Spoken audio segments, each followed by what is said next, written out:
So I'm here again, this year in Melbourne, with Donal Graham of Deloitte, lead sponsor here at Shared Services Outsourcing Week Australia 2011, who once again, for the third time, has been voted into what is now the newly renamed G6.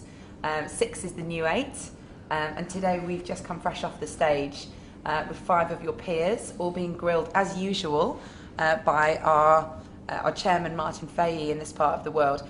Donal, I really enjoyed today's session. I thought there were some really interesting new angles that came up there, and particularly enjoyed the use of interactive polling to get some immediate feedback from the audience. One point that came up today that I think we have to start and mention with is the uncanny observation that you made that was then reflected in the audience's response to some questions around the government model in New South Wales at the moment. There were some strong views on whether that model is actually right or not at the moment. You made a comment yourself that you thought it wasn't perfect, but that it was probably quite a sensible blueprint. Certainly changes and improvements could be made. But then you did go on to actually make quite a bold statement that you thought it would be quite important for there to be some way of tracking that in the future. Having some sort of official review in place would help greatly. Which we then saw 79% of the audience strongly agreeing with the fact that state governments should, in fact, get a specific target saving for shared services over the next 3 years. So clearly, over 450 people on site here this week agree with you on that point. Let's talk for a minute about government shared services in Australia. It's a buzzing market here right now. There's a lot going on and a lot of strong views. Can you summarise your take on it for us? Yeah, look, like everywhere else in the globe, I think in recent years there's been an upsurge in government shared services. Australia has been kind of bearing in mind there's a number of state governments as well as federal. There's been initiatives running in shared services in government for many years, since the 90s. Most of them fairly suboptimal, and particularly in the New South Wales context, the market in which I'm probably most active. It's been a difficult market. There's been a number of initiatives that have been really suboptimal. There was a new blueprint produced by the state government about 18 months ago, and they've been driving down towards that. Now, basically the model is some larger agencies are big enough to have their own shared service centre, and then at the moment there'll be 2 other service providers, multi-agency providers. Is that perfect? No. Do I think you could go straight to a single shared service centre, even on a functional basis? As someone said today, tell them they're dreaming. The model is not perfect, but you have to take real recognition of the starting point. Many agencies, different IT systems, different maturities, different size, and I think it's appropriate that you have a multi-agency model. Now, maybe in 10 years or something like that, you might very well look to consolidate some of these. I think there's a lot of opportunity in government for them to make real savings. I might also make another point. The fact is, in government, a lot of the time, that is really reflective of an ageing population. You have some major agencies where 50–60% of the administrative workforce is due to retire in the next 5 or 6 years. Australia has unemployment at 5%. This isn't just about cost. Where are these people going to come from if we're not actually making these processes and government support frameworks much more efficient and also much more citizen-centric, so they deliver what we as citizens actually want at the minimum of cost? It's a good point. You make a very sound case for change. It begs the question, what are the other 21% of the audience thinking, and why everyone wouldn't agree with that? Well, I did think we're all taxpayers sitting there, so the idea of having transparency of the cost savings, I would have thought 100% would vote.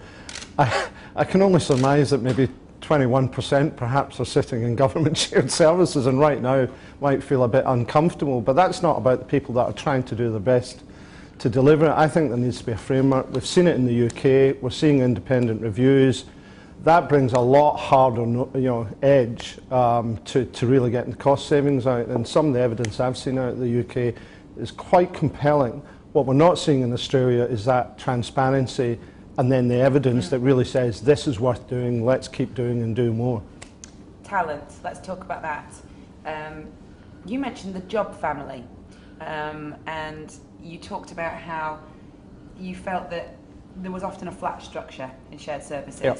We talked a lot around attrition today, and there seemed to be quite an interesting spread of attrition throughout the audience, with some experiencing less than 5%, some clearly experiencing more than 20%. Interesting breakout there. Was it what you were expecting as a breakout? Yeah, there's a variety. I think some shared services organisations do have quite low turnover. I worked for a major bank 3 years ago looking at the shared services strategy, and they had about 250 people sitting in finance shared services, and their turnover was kind of under 5%. But then you looked underneath that and you saw a lot of part-time workers, a lot of migrant workers with fairly basic or low-level English skills, and that works ideally for them. Unfortunately, I don't know about unfortunately, but part of the transition that bank had to make was that turnover was far too low in order to bring talent in. Now there's a balance there. You need enough turnover to allow you to do that, and it's not like for like. It's particularly if you're trying to upskill and change the whole kind of customer service outcomes of the shared service centre. On the other hand, if you're turning over 20% plus, that's starting to get up there, although taking that example, the average in financial services across the board is very often around 20%. But, let's face it, much more than 20% in any organisation is a high turnover in order to deal with. And particularly, what's most importantly, though, I feel, isn't the level of turnover, it's who you're losing. Are you losing young people between 25 and 35? Are they highly skilled? Are they people you want to keep? In that bank's instance, the 5% masked the fact that they were actually losing a lot of these people, and were hardly losing any of, I guess, people that were easily replaceable. So it's not just a top-level number. You've got to drill down, say, who do we want to keep, who are we losing, and what we're going to do about it. Going to your point on flat structure, I think that's one of the issues in shared services. What is the career path up to maybe you become leader of the shared services, which could be a long way off. So, one of the techniques I've seen is saying, well, hang on, there are skill sets and competencies associated with certain roles. Leadership skills, process analysis skills, finance kind of basic competency skills.